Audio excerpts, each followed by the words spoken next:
आप हमारे चैनल तेवर न्यूज़ पर नए हैं और हमारे चैनल को पहली बार देख रहे हैं तो जल्दी से इसे सब्सक्राइब करें और हमें शुक्रिया का मौका दें। एक और बड़ा सवाल है और ये बड़ा सवाल हम सबके मन में आना चाहिए, क्योंकि सरकार आपको खर्रे बताने लगती है। हाँ, हमने कर्जा लिया, हमने 80 करोड़ लोगों को फ्री का राशन दिया। इसका फायदा किसको हो रहा है? क्या इसका फायदा गरीब को हो रहा है? क्या इसका फायदा मध्यम वर्ग को हो रहा है? क्या इसका फायदा निम्न मध्यम वर्ग को, आम आदमी को, युवा को, स्टूडेंट को हो रहा है? आप सुनकर भौचक्के रह जाएंगे कि ये जो इतना बड़ा बड़ा कर्जा उठाया जा रहा है, हमें और आपको कर्जे के तले दबाया जा रहा है, इसका फायदा न गरीब को है न मध्यम वर्ग को है। इसका फायदा सिर्फ और सिर्फ पूंजीपतियों को है। इस कर्जा लेने के दौरान 23 करोड़ लोग गरीबी की सीमा रेखा से नीचे चले गए।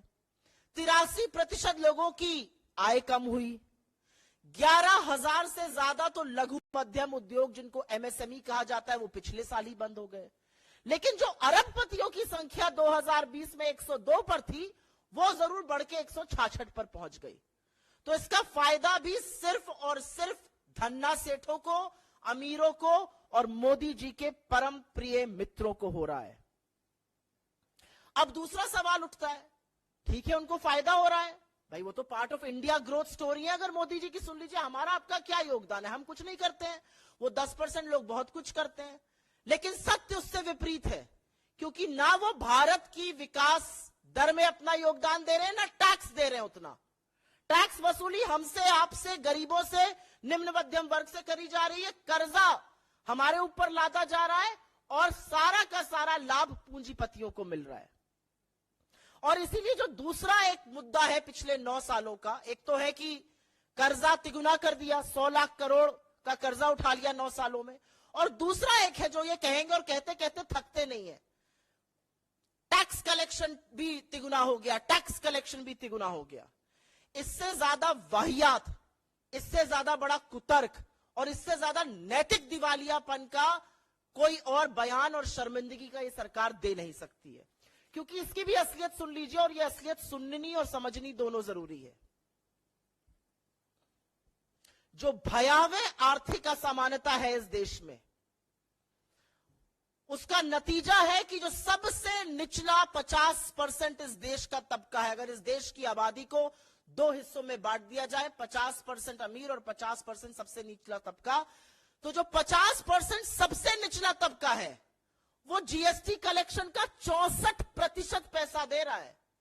सबसे गरीब 50% जीएसटी का 2/3 से ज्यादा पैसा दे रहा है, 64%। मध्यम वर्ग 40% जीएसटी का पैसा दे रहा है। लेकिन क्या आप ये सुनकर भौचक्के रह जाएंगे कि जो 10% लोग, जिनके हाथ में हिंदुस्तान के 80% संसाधन और संपत्ति है, वो मात्र 3 से 4% समूचे जीएसटी कलेक्शन का पैसा दे रहे हैं। सबसे गरीब 50% इस देश की जनता सारे जीएसटी का 64% दे रही है। उनके पास इस देश की मात्र 3% संपत्ति है। और जिन 10% की इस देश की 80% संपत्ति पर कब्जा करके बैठे हैं, वो मात्र 3% जीएसटी कलेक्शन का दे रहे हैं। क्योंकि एक बात साफ है, और ये पानी की तरह साफ है, कि आटा, दही, दवाई, पढ़ाई, इन सब पर जीएसटी लगाकर जो वसूली सरकार कर रही है, उसका खामियाजा तो गरीब आदमी को भुगतना पड़ रहा है, उसका खामियाजा तो मिडिल क्लास को भुगतना पड़ रहा है। धन्ना सेठ तो सब मस्त है। लेकिन सरकार सब कुछ जानते बूझते हुए भी सिर्फ और सिर्फ छुपाने पर तथ्यों को तुली हुई है। ये सारी चीजें कोई आइसोलेशन में नहीं हो रही हैं। इन सारी चीजों का अर्थव्यवस्था पे प्रभाव पड़ रहा है। हिंदुस्तान की अर्थव्यवस्था का सबसे इंपॉर्टेंट जो पार्ट है, वो कंजम्पशन मतलब उपभोग होता है। हमारा उपभोग जीडीपी का 61.1% था वित्तीय वर्ष 2022 में, वो गिरकर 60% पर आ गया है। अभी हाल ही के जीडीपी डेटा में, जिसको लेकर ये कसीदे पढ़ रहे थे।